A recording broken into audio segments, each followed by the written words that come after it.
What is going on, guys? Today we have here a 2007 Toyota RAV4 and we're going to be replacing the water pump. As you can see, it's starting to leak.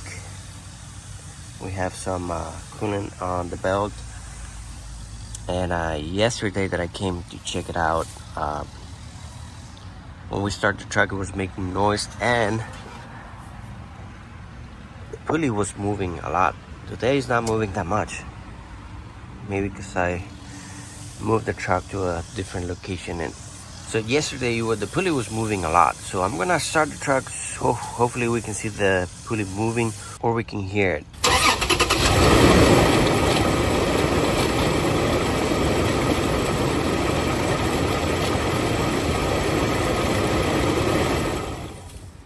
Alright guys, so as you can see, the pulley was moving a lot, the water pump, and it was making a lot of noise. So the first thing that we have to do, we're gonna remove the belt. Then we're gonna remove all of these 4 bolts that is holding the pulley, and it's gonna come fan clutch along with the fan. We're just gonna move it forward, and hopefully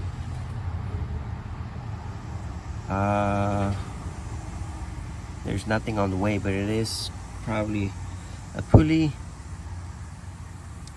and that's it. We have to remove the bolts from the belt, have to remove the bolts from the water pump, and that should be it. Okay, so now we're gonna remove the tension of the belt from this pulley right here, which is the tensioner. We're gonna be using a 14 millimeter. I'm gonna be using a long deep socket.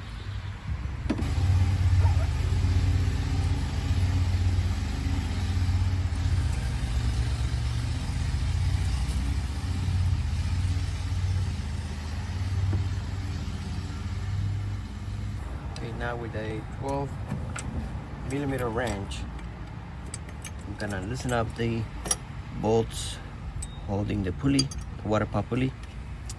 Also with the screwdriver, I'm gonna hold the water pump from spinning.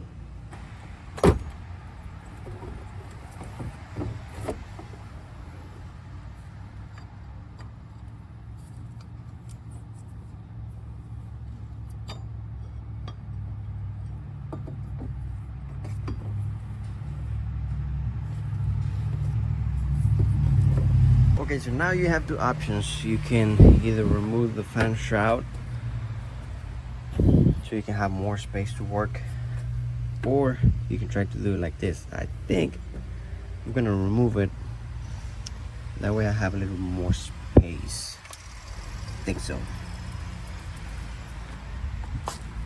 And as you can see, it was already leaking coolant. And if you are going to remove it, you're gonna have to remove this piece first, and then we have 1 bolt here. We have to remove the coolant reservoir. 1 bolt here, 1 bolt here, 1 more down here, and then the shroud has 1 bolt also. I think that's it.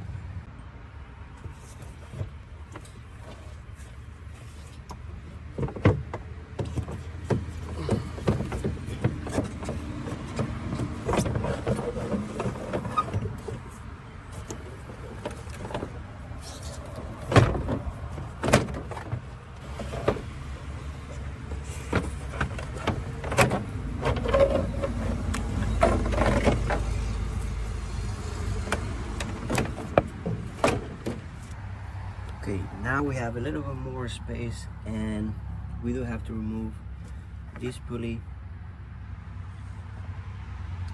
and also these 2 pulleys over here, so we can get the bolts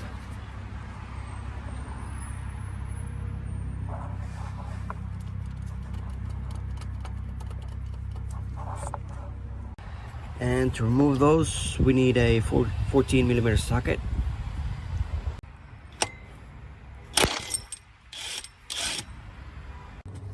Okay, so I removed the two pulleys. Now we have the tensioner. Now, the tensioner, to remove the belt, you have to go counterclockwise to loosen up the tension. So I think we have to go clockwise to loosen up the bolt.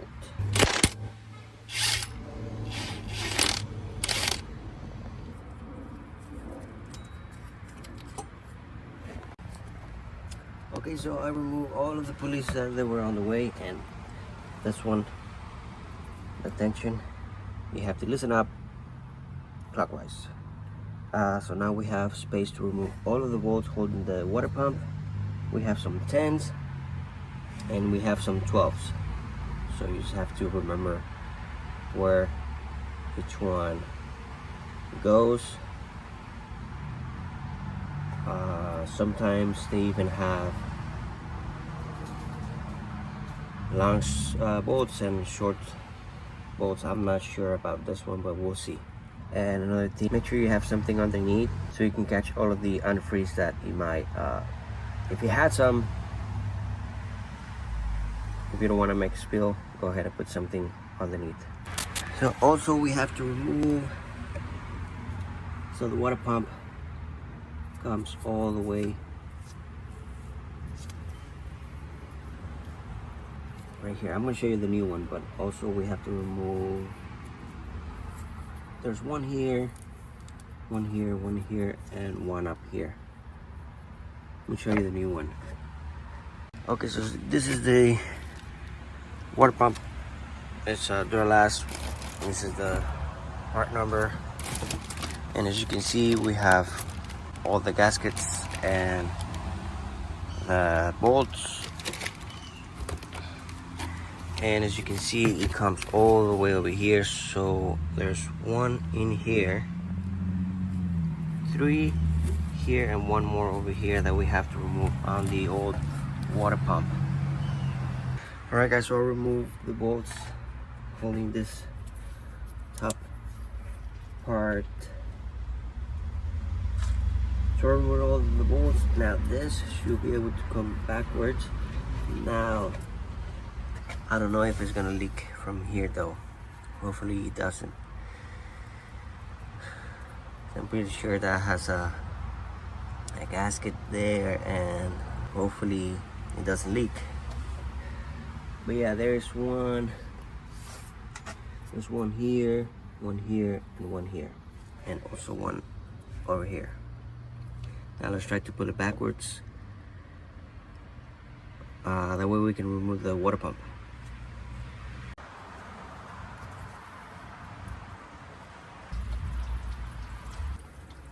I'm gonna try to remove it like that. Hopefully we have some space. I only have to remove the 12mm bolts, and that's it.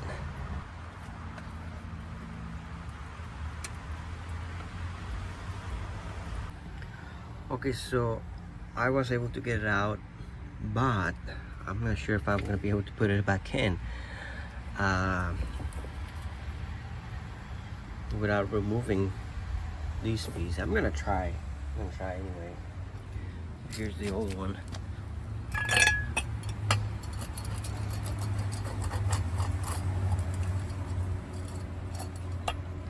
So right now I'm gonna go ahead and get some things that I forgot. I'm gonna have to clean all of this before I put the new one in. Okay, so I just put a little bit of silicone, that way I can hold that gasket in place, and hopefully it doesn't go anywhere, and hopefully we can get it in there. So I already have the water pump gasket, which it only has one way. You can only put it one way, so it goes like this.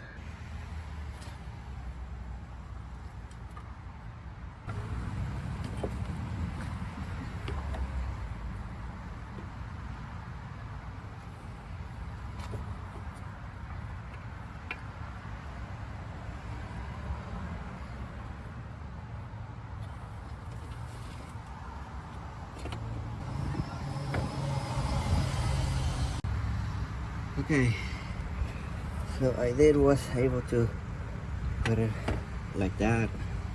I did struggle a little bit because it's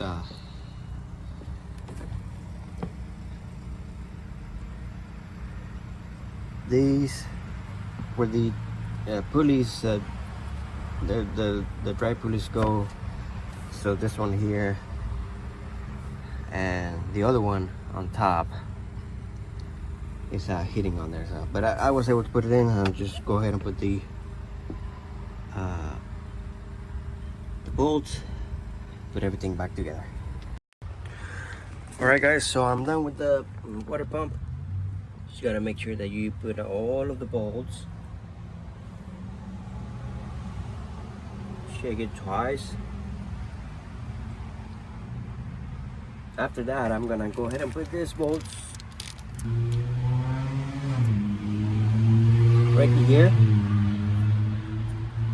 That way I can put the pulley, so I can put the belt before I put everything else. Well, of course, we gotta put the pulleys, then the belt.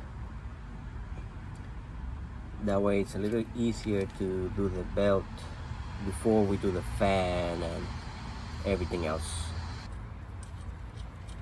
So if you look at them, one side is shorter and one side is longer. So the shorter one goes towards the pump.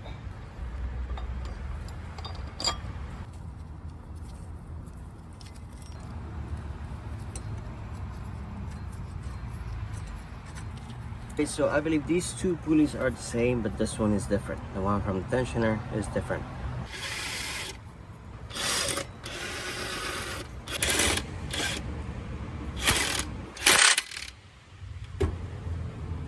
Okay, we got that done. And remember, the tensioner, you have to tie it the opposite way. So now let's go ahead and put the belt. I'm gonna put a diagram here just so you can get an idea how it goes.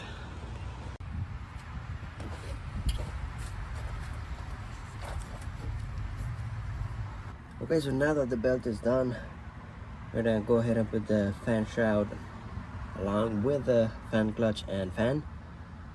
That way we can put them on the water pump and go ahead and put antifreeze, and hopefully we'll have no leaks.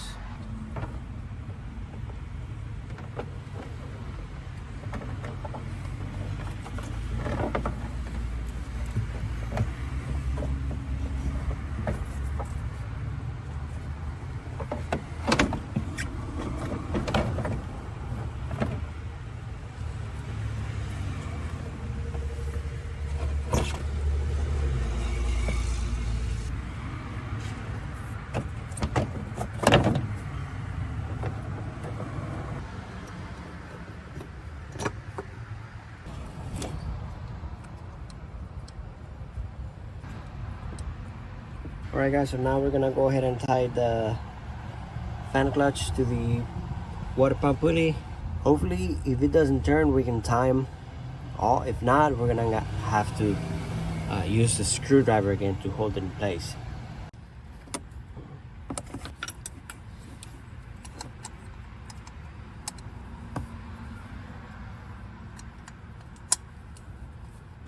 Okay, I have everything back together. The shroud, coolant reservoir. Now we gotta add coolant. Every time you're dealing with the cooling system, you gotta let all of the air out of the system. If not, you can experience overheat in your car. So what I usually do, I push some coolant, turn on the car, run the heater for a few minutes. Hopefully we can get to the normal temperature and top it off with more coolant. All right guys, so we have reached normal temperature. Just waiting for the heater to kick on. Hopefully, I forgot to check it before. Always make sure that the heater is working properly. So once you have heat coming out of the vents, you have reached normal temperature, go ahead and top it off your radiator and go ahead and test drive it. Hopefully we don't have any leaks and we should be good to go. Alright guys, well, I went took it for a few spins. Everything looks good, no leaks, no overheating. I think we're good to go. Alright guys, well, there you have it. Thanks a lot for watching and see you on the next video.